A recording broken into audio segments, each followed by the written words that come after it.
इस वक्त की बड़ी खबर आपको बता रहा, अतीक अहमद को कोर्ट ने दोषी करार दिया है।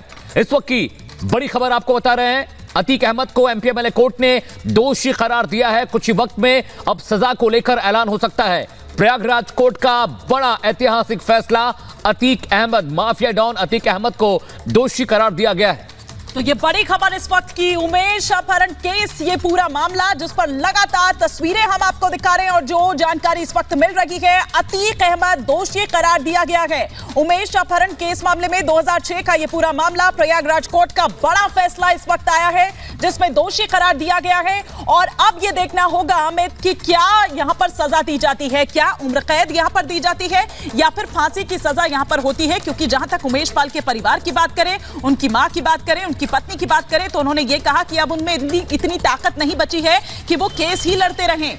फांसी की सजा की तो इस वक्त की बड़ी खबर आपको बता दें, ये जानकारी मिल रही है, ये कंफर्म हो चुका है कि अतीक को दोषी करार दे दिया गया है। ये जानकारी इस वक्त आपको बता दें, कोर्ट के भीतर से जो जानकारी मिल रही है, ये सबसे बड़ी खबर आपको बता रहे हैं। अतीक अशरफ दोनों को ही दोषी करार दे दिया गया है। उमेश पाल अपहरण मामले में एमपीएमएलए कोर्ट का ये फैसला है। सभी 10 आरोपी दोषी करार दिए गए हैं, जिसमें अतीक और अशरफ दोनों भाई शामिल है, फरहान भी शामिल है। 10 आरोपियों को दोषी करार दिया गया। देखिए, जिस तरीके से हम आपको बता रहे थे कि दोषी करार देने के बाद में क्या थोड़ा अंतराल लिया जाएगा या सजा का ऐलान तुरंत कर दिया जाएगा, ये भी खबर अभी भीतर से लगातार आएगी तो हम आपको अपडेट देंगे। लेकिन सबसे बड़ी बात कि दोषी करार दे दिया गया है। उमेश पाल का परिवार जो इस बात की उम्मीद लगातार कर रहा था, वो न्यायपालिका से इसी बात की उम्मीद कर रहा था कि अतीक को दोषी करार दिया जाए और सजा का ऐलान किया जाए। लेकिन अब ये देखना होगा कि क्या आजीवन कारावास होता है या फिर इस पूरे 364A की जो धारा है उसमें मृत्यु दंड तक का प्रावधान है। लेकिन कितनी सजा होती है उस पर बहस की भी बात सामने आई है कि इस पर बहस भी की जाएगी कि सजा को कम से कम कराने की कोशिश अतीक के वकील यहां पर करने वाले हैं। क्या और समय लिया जाएगा, क्या कोई और तारीख निर्धारित की जाएगी या फिर कुछ ही घंटों के बाद में दोषियों को, अतीक को भी, अशरफ को भी, फरहान को भी, इसके अलावा जो बाकी सारे नामजद थे उन सबको यहाँ पे दोषी करार दिया गया। सिर्फ अतीक अशरफ को नहीं बल्कि अतीक, अशरफ, फरहान, दानिश पासी से लेकर के जो 7 लोग थे, इसमें से एक मर चुका है, जो मर चुका उसको किनारे कर दीजिए। बाकी सभी इसमें से जिनके खिलाफ गवाहियां हुई हैं उन सबको दोषी करार दिया गया है। सिर्फ इसमें 3 लोग शामिल नहीं है, टोटल 7 लोग थे जिनको दोषी करार दिया गया। इसमें से एक शख्स की मौत हो चुकी है, लेकिन बाकी जो बचे हैं उन सबको दोषी करार दिया गया है। और अब इस पर बहस शुरू हो गई है अतीक के वकील की ओर से कि भाई सजा कैसे कम की जाए। ठीक है, दोष है उसका, ठीक है, मान लिया, लेकिन अब जो अतीक के जो बाकी जो मेडिकल टर्म्स है, बाकी जो चीजें, उसको आधार बना करके अतीक के वकील की ओर से ये कहा जा रहा है कि अब इसकी सजा कम से कम की जाए, क्योंकि वो ऑलरेडी सजा काट रहा है साबरमती जेल में। तो अतीक के वकील की ओर से ये भी कहा गया है इस पूरे मामले को लेकर के कि चूंकि अतीक ऑलरेडी साबरमती जेल में है, सजा काट रहा है, वो ऑलरेडी वो सजा ही काट रहा है वो, लिहाजा इस पूरे मामले में जो सजा है अब वो मिले। लेकिन अब इसको लेकर के जिरह चल रही है, दोनों पक्षों की ओर से अपनी अपनी बात रखी जा रही है। पहले बोल रहे हैं अतीक के वकील, उनकी ओर से कहा जा रहा है ये, इसके बाद जवाब दिया जाएगा अभियोजन पक्ष की ओर से। थोड़ी देर में हो जाएगा सजा का ऐलान, क्योंकि जिस तरीके से हमें ये लग रहा था, हमने पहले से क्लियर कर दिया था कि देखिए बहस खत्म हो चुकी है, दलील पूरी हो चुकी है, गवाहियां हो चुकी है, बहुत कुछ बचा नहीं इस केस में दोषी करार दिए जाने के अलावा। तो दोषी करार दे दिया गया है। अब बस सिर्फ 15 से 20 मिनट में कहा जा रहा है कि फैसला आ जाएगा कि सजा क्या दी गई है। क्योंकि अब जो पूरी की पूरी बहस है उसका निचोड़ ये होगा कि भाई सजा पे बात वो होगी। और बस अतीक के पास सिर्फ इतनी रियायत दी गई है अतीक के वकील के पास कि वो सजा कम करवाने को लेके बहस कर सके, अपनी बात कह सके। तो अब उसमें भी कितनी राहत मिलती है अतीक के वकील को, ये देखने वाली बात होगी। क्योंकि पहले बोल अतीक के वकील ही रहे हैं, इसके बाद मौका आएगा उमेश पाल के वकील को बोलने के लिए। लेकिन बड़ी खबर यहाँ पे ये कि सभी, इसमें से फरहान भी है, दानिश पासी भी है, इसके अलावा बज्जू भी है, बाकी जो अन्य दोषी हैं अतीक अशरफ को मिला करके उन सबको दोषी करार दे दिया गया है। सजा को लेकर के कुछ देर में मेरा रास्ते साफ हो जाएगा। फिलहाल जो बात कही जा रही है अंदर से, क्योंकि ये कहा जा रहा है कि भाई अब जो बात बहस होनी है वो सिर्फ और सिर्फ सजा को लेकर के होनी है।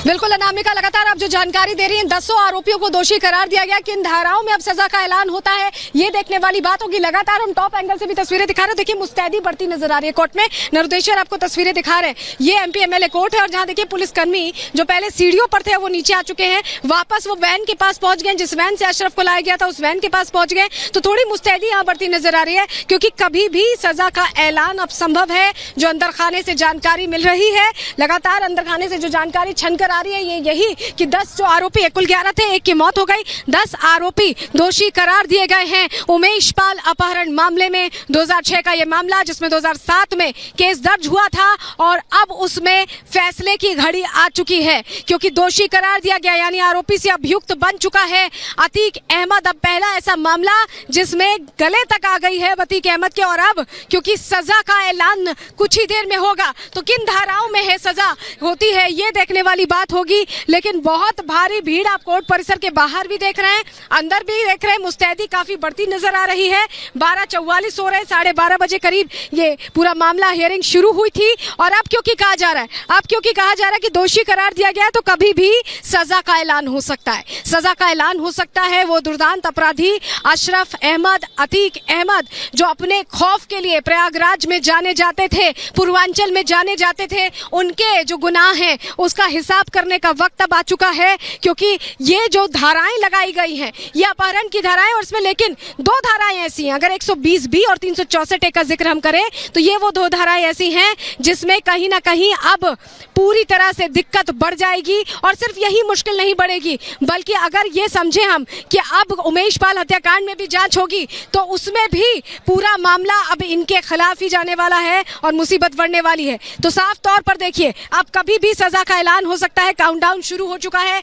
लगातार हम आपको तस्वीरें भी दिखा रहे हैं, ग्राउंड जीरो से रिपोर्ट दिखा रहे हैं कैसे नैनी जेल से लाया गया, तब वो अफरा तफरी का माहौल, अशरफ की तस्वीरें हमने आपको दिखाई जो ऐसा लग रहा था कि खोज रहा था कि कहां से मीडिया की तरफ देखे, और उसने देखा भी और उसके बाद उसे अंदर ले जाया गया है। अंदर ले जाने के बाद अब क्योंकि दोषी 10 आरोपियों को करार दिया गया है तो कभी भी अब फैसले का ऐलान हो सकता है। अब गिनती का वो वक्त है जब सजा का ऐलान हो जाएगा। अतीक अहमद, अशरफ अहमद, फरहान और जो तमाम आरोपी हैं उनको लेकर देखिए यहाँ पर अगर हम देखें तो लगातार मुस्तैदी बढ़ती नजर आ रही है, कभी भी ऐलान हो सकता है। अब ज्यादा वक्त नहीं है, अब जो घड़ी है वो बहुत तेजी से आगे बढ़ रही है, जो क्लॉक है वो कहीं ना कहीं अलार्मिंग पोजीशन ले आई है अतीक अहमद और अशरफ के लिए। लगातार हम जानकारी दे रहे हैं और देखिए तस्वीरें जो बता रही है कौतूहल यहाँ प्रयागराज की जनता में भी है, प्रयागराज की जनता में भी एक कौतूहल है क्योंकि ये वही इलाका है जहाँ अतीक अहमद जन्मा था, जहाँ 40 साल तक अतीक ने अपना क्राइम राज चलाया, राजनीतिक दौर भी उसका देखा गया और 40 साल तक अलग अलग मामलों में कहीं ना कहीं आरोपी जरूर रहा लेकिन सजा किसी मामले में नहीं हो पाई। उमेश पाल की ये कोशिशों का ही नतीजा था कि यहाँ तक ये मामला पहुंचा। बिल्कुल सलोनी, देखिए जैसा आपने बताया कि आरोपी जरूर रहा और 100 मुकदमे उस पर दर्ज थे, 1-2 नहीं, एक ऐसा व्यक्ति, एक ऐसा शख्स, एक ऐसा माफिया, एक ऐसा गुंडा जिसे कहा जा सकता है जिसके ऊपर 100 मुकदमे दर्ज किए गए। और आप ये सोचिए कि सरकारें ऐसी रही कि जिन्होंने सीधे तौर पर उसका साथ दिया, उसका समर्थन दिया और उसे पाल पोसकर फलीभूत किया। वो तस्वीरें सभी को याद होगी कि किस तरीके से ये दुर्दांत अपराधी इसी प्रयागराज में इसको अपना गढ़ बना चुके थे और यहाँ पर अभी भी दफ्तर संचालित होता था। यहाँ पर पुलिस ने छापेमारी की, लाखों का कैश बरामद किया, हथियार बरामद किया, वो आपने देखा। लेकिन उन पिछली सरकारों पर भी ये सवाल है कि आज एक मामले में, मात्र एक मामला है 100 में से, उमेश पाल के अपहरण का मामला 2006 का, जिसमें सजा के मुहाने पर अतीक, उसका भाई और तमाम वो आरोपी यहाँ पर पहुंचे। बाकी के जितने भी मामले हैं वो सब ट्रायल पर हैं क्योंकि सभी को डराया गया, धमकाया गया, जो लगातार गवाह थे उनको दबाने की कोशिश की गई। और ये इसी के जरिए आप देखिए एक उदाहरण ये उमेश पाल का, ये जिस तरीके से अपहरण किया गया था, ऐसे न जाने कितने ही गवाहों को दबाने की कोशिश इस दुर्दांत अपराधी ने की थी। लेकिन प्रयागराज की जनता ने इसका आतंक भी देखा है, आतंक सहा भी है।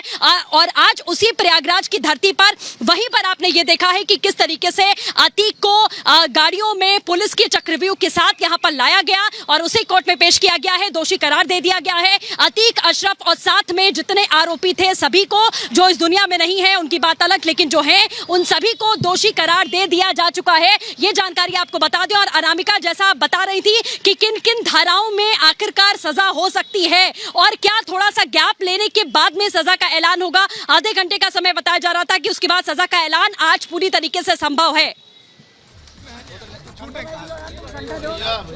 बिल्कुल, एक बार फिर से क्लियर कर दूं दर्शकों को, मैं जो धाराएं हैं एक बार फिर से मैं साफ कर दूं। 147, 148, 149, 364, 502, 504, 341, 342, इसके साथ साथ 34, 120B, ये वो धाराएं हैं जिनको लेकर के आज बहस चल रही है। और जो नाम है 200 अपराधियों की मैं एक बार साफ कर दूं फिर से आपको, हनीफ, दिनेश पासी, इसरार, आसिफ मल्ली, इशार, इसके अलावा जावेद, इसके अलावा दिनेश पासी, अतीक, अशरफ, जावेद, ये वो नाम है 10 के नाम जिनको दोषी करार दिया गया है।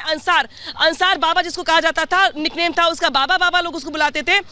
अंसार बाबा जो थे उसको लेकर के साफ कहा जा रहा है कि मौत हो चुकी है, तो कोई मतलब नहीं कि बात नाम को मेंशन करने का। आप बताइए सर, चूंकि आप अध्यक्ष भी है यहाँ के, जी पूर्व के, लेकिन ये बताइए जिस तरीके से अंदर अब दोषी तो करार दे दिया गया है, अब कितना समय बचा है अतीक के पास अपने आप को बचाने का, बहस करवाने का, या जो दलीलें देने का?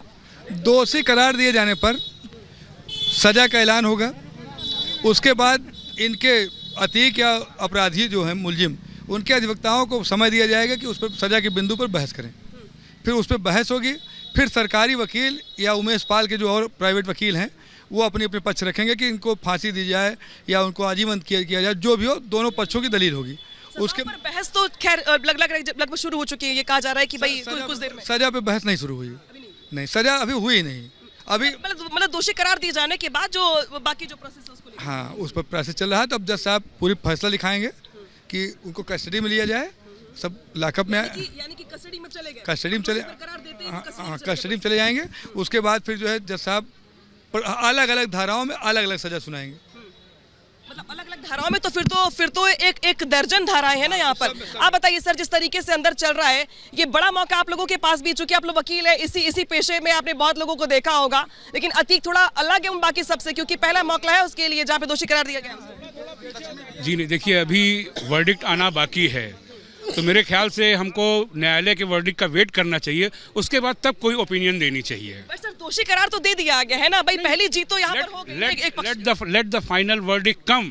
अभी कयास लगाने से कोई नहीं है, न्यायालय को अपना वर्डिक्ट देने दीजिए, उसके बाद फिर जो होगा वो व्यवस्था के अनुसार बहस होगी। सजा पे जो बहस होगी भाई वो तो 3 साल से उम्र कैद तक होगी, तो बीच में भी तो बहुत। आप लोग पत्रकार, हम लोग रोज यहाँ कर रहे हैं, फिर मैं कह रहा हूँ कि पत्रकारों को, वकीलों को, प्रयागराज की जनता को, अन्य लोगों को इस फैसले को, सामान्य दिनों के जो फैसले हो रहे हैं, इन धाराओं में रोज फैसले हो रहे हैं, उस तरह लेना चाहिए। बिल्कुल अनामिका, देखिए आप लगातार वकीलों से बात कर रही हैं, लेकिन सबसे बड़ी बात कि हमें इंतजार करना होगा कि कोर्ट की ओर से क्या वर्डिक्ट यहाँ पर दिया जाता है। अलग अलग धाराएं हैं, 1 दर्जन से ज्यादा धाराएं हैं, जिसमें सबसे महत्वपूर्ण धारा पर जो फोकस किया गया वो 364A पर किया गया कि किस तरीके से इस धारा के तहत में किसी भी जो आरोपी है, केस चल रहा है, उसको आजीवन कारावास दिया जा सकता है, मृत्यु दंड भी दिया जा सकता है, क्योंकि किसी भी मामले में जो गवाह होता है, जो मुख्य गवाह, उसे किडनैप करना, उसे बंधक बनाकर रखना, उसे प्रताड़ित करना, उसे किसी प्रकार से चोट पहुंचाना, ये जघन्य अपराध की श्रेणी में आता है जो अतीक के ऊपर आरोप है। और 364A पर ही लगातार ये फोकस यहाँ पर किया जा रहा है। लेकिन अभी जैसा हम लगातार बात कर रहे हैं कि इंतजार करना होगा कि आगे कोर्ट की ओर से क्या फैसला आता है। सजा का ऐलान आज किया जाता है अलग अलग धाराओं में, जो जानकारी यहाँ पर मिल रही है, ये बड़ी खबर आपको बता दें। और तमाम लोग देखिए यहाँ पर जुटे हुए हैं, जो आम लोग हैं प्रयागराज के, एक बार इनसे भी हम कोशिश करते हैं बात करने की। दोषी करार दे दिया गया है अतीक अहमद को, कुछ बोलेंगे आप लोग, बताएंगे?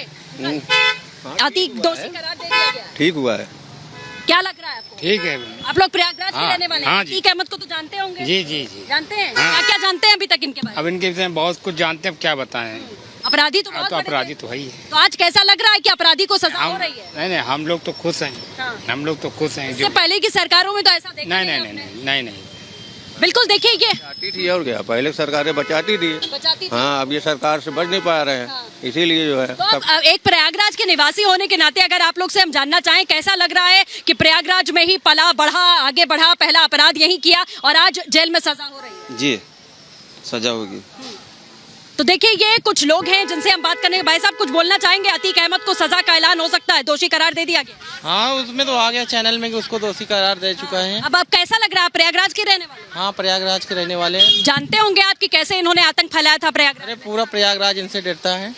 अभी भी डरता है? और क्या, तो अभी तो सरकार सजा दे रही है, अब कैसे डरता है? आपका सजा जब होगी तब देखा जाएगा ना। बिल्कुल सृष्टि, लगातार आप लोगों से भी बात करिए। वो लोग हैं जिन्होंने 80 के दशक में देखा है अतीक अहमद को, किस तरह से किसी भी जमीन पर वो हाथ रख देता था और उस पर दावा करता था कि वो जमीन उसकी है। इस तरह का माहौल बनाया था और सिर्फ प्रयागराज में ही नहीं बल्कि पूरे पूर्वांचल में यही स्थिति कर दी गई थी। अब दोषी करार दिए जाने के बाद कहीं न कहीं इंतजार है कि सजा कितनी होती है, क्योंकि जो सबसे ज्यादा धाराएं, दर्जन भर से धाराएं ज्यादा है, आप लगातार बता रही है, अनामिका लगातार बता रही है, लेकिन दो धाराएं जो बहुत जरूरी है, 120B का जिक्र हम कर रहे हैं, 364 का जिक्र कर रहे हैं, जिसमें आजीवन कारावास की बात कही गई है और यही उमेश पाल का परिवार मांग रख रहा है। जब रिपब्लिक भारत ने बात की तो उनकी तरफ से यह कहा गया कि कड़ी से कड़ी सजा मिलना चाहिए, तभी इंसाफ होगा। तस्वीरें भी दिखाएंगे आपको लगातार। देखिए कैसे यहाँ पर कोर्ट परिसर के बाहर भारी भीड़ नजर आ रही है, भारी भीड़ है और कौतूहल भी है लोगों में कि क्या सजा होती है। 17 साल पुराना ये मामला